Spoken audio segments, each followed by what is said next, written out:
Hello all, నేను మీ CA కృష్ణనిద్దన. Welcome back to layman's tax guide. ఈ వీడియోలో మనం జిఎస్టీకి సంబంధించినటువంటి ఈవే బిల్ అంటే ఏంటి, అసలు ఈవే బిల్లో ఏ ఇన్ఫర్మేషన్ మనం ప్రొవైడ్ చేస్తాం, ఈ ఈవే బిల్ ఎప్పుడు మనం జనరేట్ చేయాలి, అలానే మనకి ఈవే బిల్కి ఉండే వ్యాలిడిటీ ఏంటి, ఇన్ కేస్ మనం ఈవే బిల్ జనరేట్ చేయకపోతే లెవీ అయ్యే పెనాల్టీస్ ఏంటో డిస్కస్ చేద్దాం. First of all, e-way bill అంటే ఒక ప్లేస్ నుంచి ఇంకొక ప్లేస్కి మనం గూడ్స్ మూమెంటం చేసేటప్పుడు ఆటోమేటిక్గా మనం జనరేట్ చేయాల్సిన ఒక సపరేట్ డాక్యుమెంట్నే మనం ఈవే బిల్ అంటారు. సో ఈ ఈవే బిల్ అనేది గూడ్స్ మూవ్ అవుతున్నప్పుడు జిఎస్టీ ఈవే బిల్ అనే ఒక వెబ్సైట్లో మనం సపరేట్గా ఒక డాక్యుమెంట్ని క్రియేట్ చేస్తాం. సో ఈ డాక్యుమెంట్లో బయ్యర్ డీటెయిల్స్, సెల్లర్ డీటెయిల్స్, అలానే ప్లేస్ ఆఫ్ డిస్పాచ్, అలానే ప్లేస్ ఆఫ్ డెలివరీ అండ్ వాటి మధ్య ఉండే డిస్టెన్స్ ఓవరాల్గా ఎంత ఉంటుంది, అలానే మనకి ఏ వెహికల్ ద్వారా మనం గూడ్స్ అనేవి మూవ్ చేస్తున్నాం అనే డీటెయిల్స్ అనేవి మనం ఇవ్వాల్సి ఉంటుంది.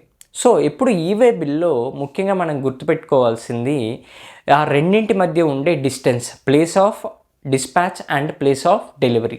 ఎందుకంటే ఈవే బిల్ వ్యాలిడిటీ అనేది ఈ place of dispatch and place of డెలివరీకి మధ్య ఉండేటువంటి డిస్టెన్స్ బట్టి మీకు క్యాల్కులేట్ చేయబడుతుంది.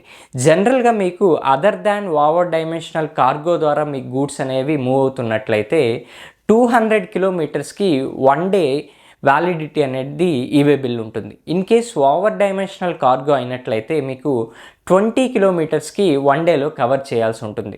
సో ఫర్ ఎగ్జాంపుల్ మనకి Hyderabad to Vijayawada for example ఒక 400 కిలోమీటర్స్ అనుకున్నట్లయితే, సో ఈ 400 కిలోమీటర్స్లో మనం ఓవర్ డైమెన్షనల్ కార్గో కానట్లయితే మనం 2 డేస్లో కవర్ చేయాల్సి ఉంటుంది. అలా కాకుండా ఓవర్ డైమెన్షనల్ కార్గో అయినట్లయితే మనం ఓవరాల్గా 20 డేస్లో మనం కవర్ చేయాల్సి ఉంటుంది. ఎందుకంటే పర్ డే మనం 20 కిలోమీటర్స్ మాత్రమే వ్యాలిడిటీ ఉంటుంది కాబట్టి.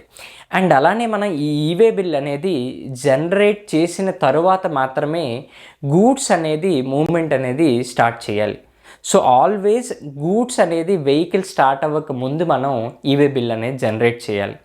అలానే ఈవే బిల్తో పాటు వ్యాలిడ్ ఇన్వాయిస్ కానీ ఆర్ఎల్స్ వ్యాలిడ్ డెలివరీ చలాన్ కానీ ఎడిషనల్ డాక్యుమెంట్ని మనం ప్రొవైడ్ చేయాల్సి ఉంటుంది. అలానే in case e invoice apply అయినట్లయితే ఆ కేసెస్లో మనం ఈ ఇన్వాయిస్ అనే డాక్యుమెంట్ని కూడా ప్రొవైడ్ చేయాల్సి ఉంటుంది.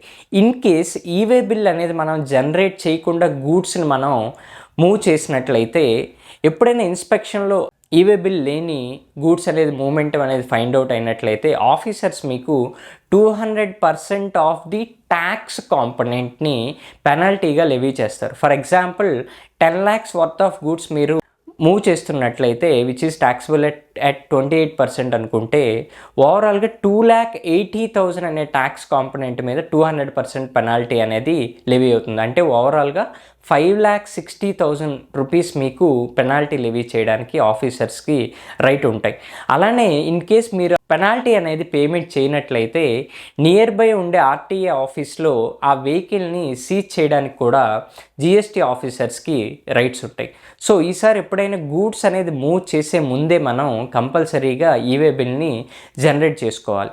అలానే ఇన్ కేస్ మనకి ఎప్పుడైనా ప్రాక్టికల్గా వెహికల్ బ్రేక్ డౌన్ ద్వారా కానీ ఆర్ఎల్స్ అదర్ న్యాచురల్ కలామిటీస్ ద్వారా మనం అనుకున్న వ్యాలిడిటీ టైం పీరియడ్లో డిస్టెన్స్ని మనం రీచ్ అవ్వనట్లయితే ఈవే బిల్ ఎక్స్టెన్షన్కి అప్లై చేయాల్సి ఉంటుంది.